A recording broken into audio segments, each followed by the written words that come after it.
Bom dia, pessoal do 8º ano, tudo bem com vocês? Aqui é a professora Mariane, de Matemática e Geometria. Hoje a gente vai fazer uma pequena revisão dos conteúdos para o trabalho avaliativo. Então, um dos nossos conteúdos é a parte de gráficos, tá? Então, o que é importante lembrar aqui? A gente tem que saber como analisar os gráficos, pois é algo que está muito presente no nosso dia a dia. Então, a gente precisa saber como interpretar esses tipos de gráfico.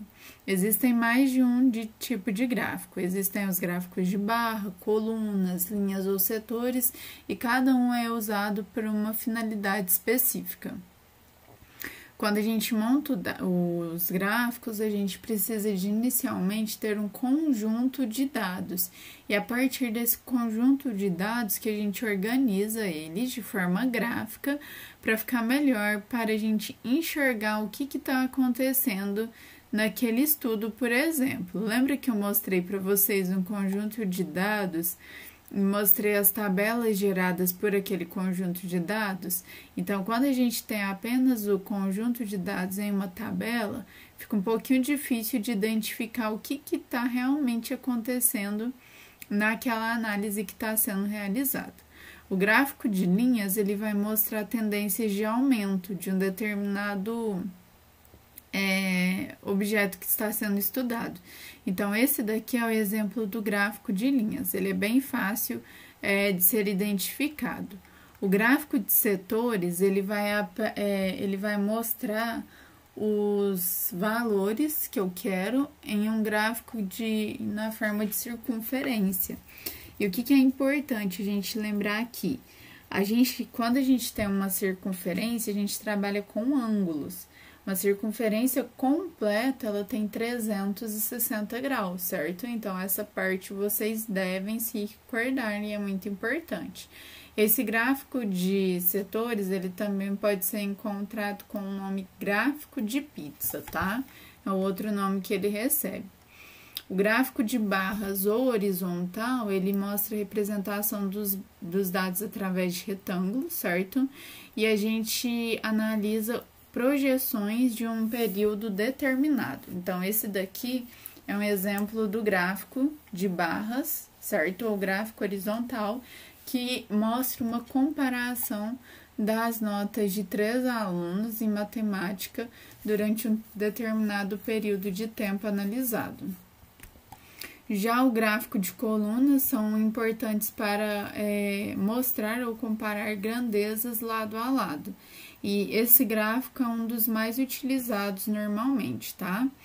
Então, vocês têm que saber identificar qual que é o tipo de gráfico, mesmo que o gráfico ele tenha desenhos diferentes, por exemplo, nesse caso aqui, não deixa de ser um gráfico de colunas, mesmo que a gente tenha cones ao invés de colunas no desenho, certo?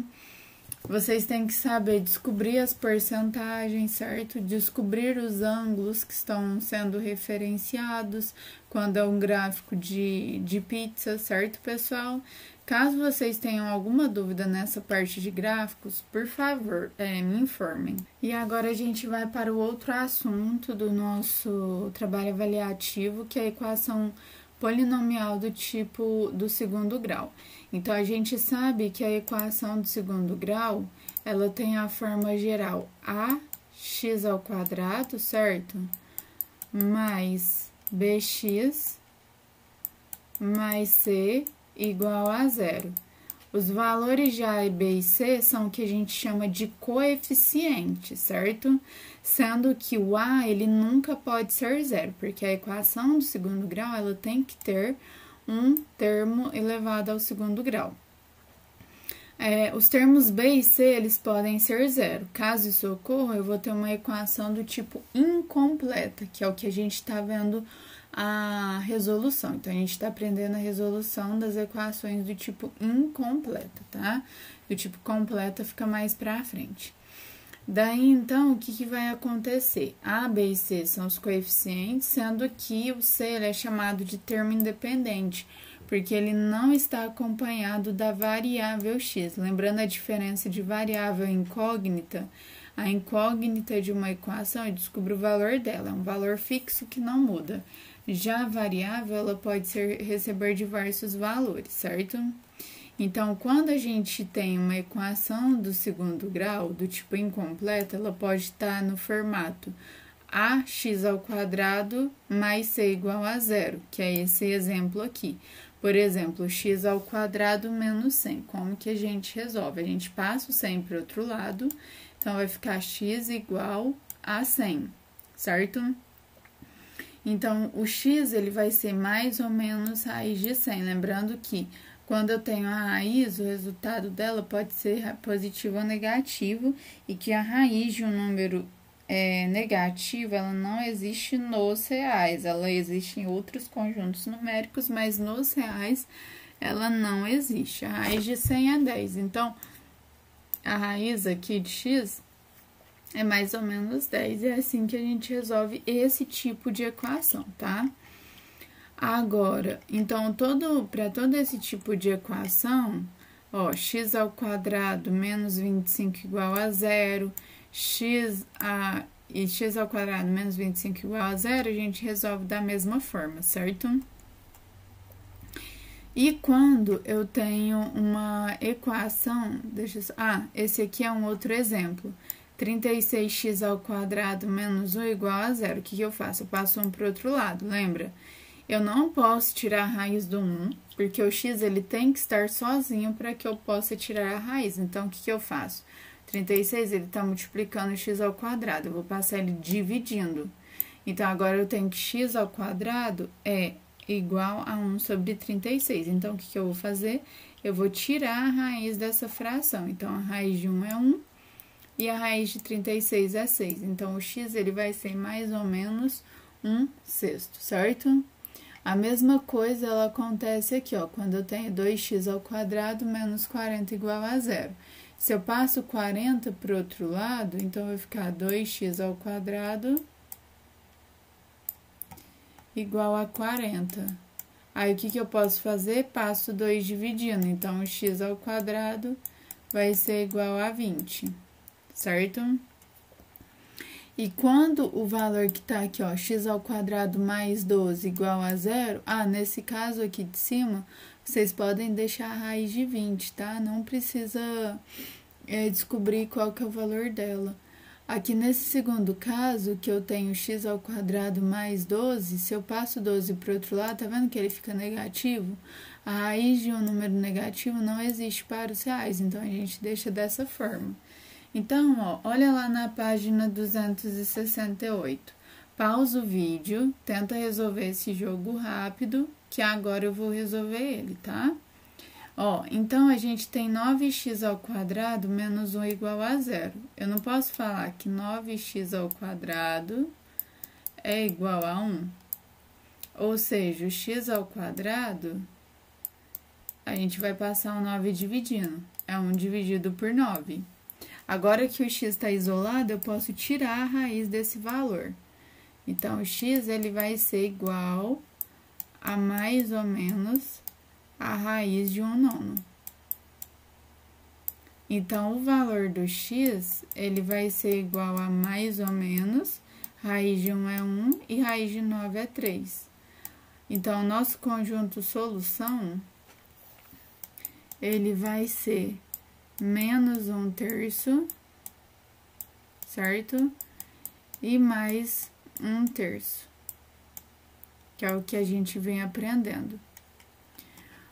O número 1, ele pede para a gente considerar a medida do terreno com um formato de quadrado de 289 metros quadrados, no qual está construída a casa de Thaís. Então, a gente quer saber quanto mede cada lado desse terreno. A gente sabe que a área é lado vezes lado, ou seja, x vezes x, não é? Então, a área, ela é x². Se eu sei que a área é x², eu posso falar, então, que x² é igual a 289, não é?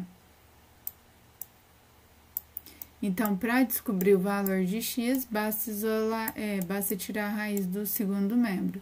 Então, vai ser mais ou menos raiz de 289. Então, o lado x, ele vale mais ou menos 17. Como não existe comprimento de lado negativo, então o x, ele vai valer 17 metros, tá? Então, a resposta é um valor positivo e outro negativo, só que nesse caso a gente mantém apenas o valor positivo. Esse daqui é muito importante, ó, determine um número que é o dobro do quadrado de 18. Então, esse número é o dobro, então é 2 vezes x. Do quadrado, 2 vezes x ao quadrado de 18, certo?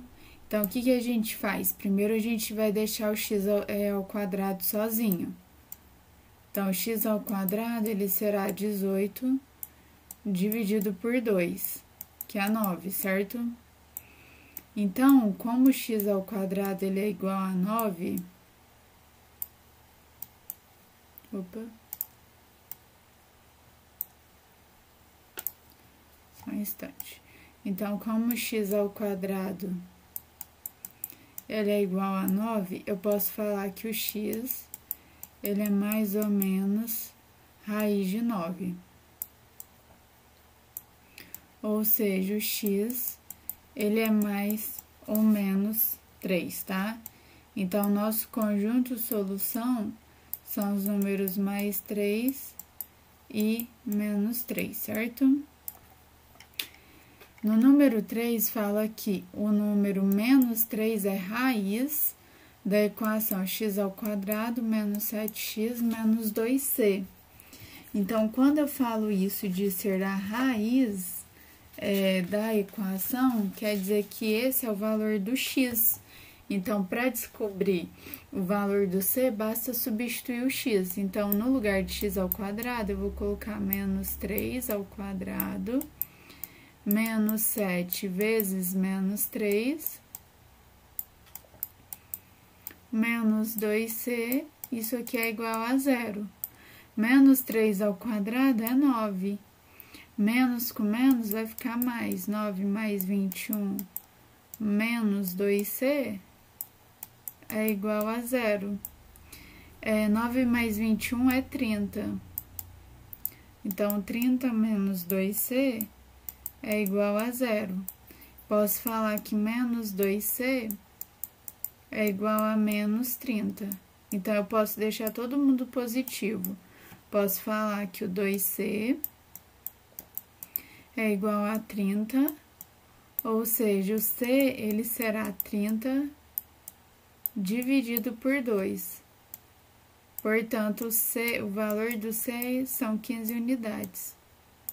Certo, pessoal? Qualquer dúvida até aqui, podem me mandar mensagem, tá?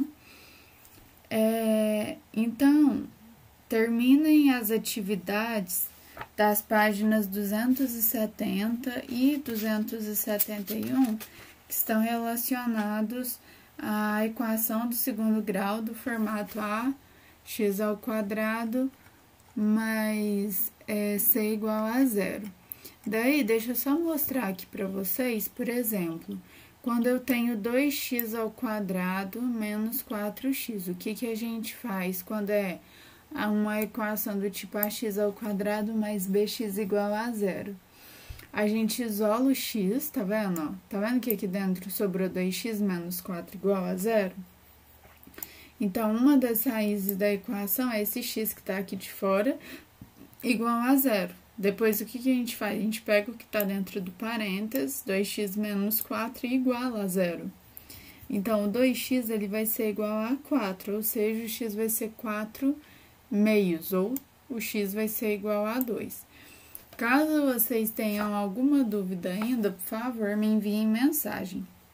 Mas sempre que a equação for do tipo ax ao quadrado mais bx igual a 0, a gente repete esse processo. E sempre que a equação for do tipo ax ao quadrado mais c igual a 0, a gente repete esse outro processo. Então, lembra que a gente sempre segue tipo uma receitinha de bolo, certo, pessoal? Bons estudos e até mais!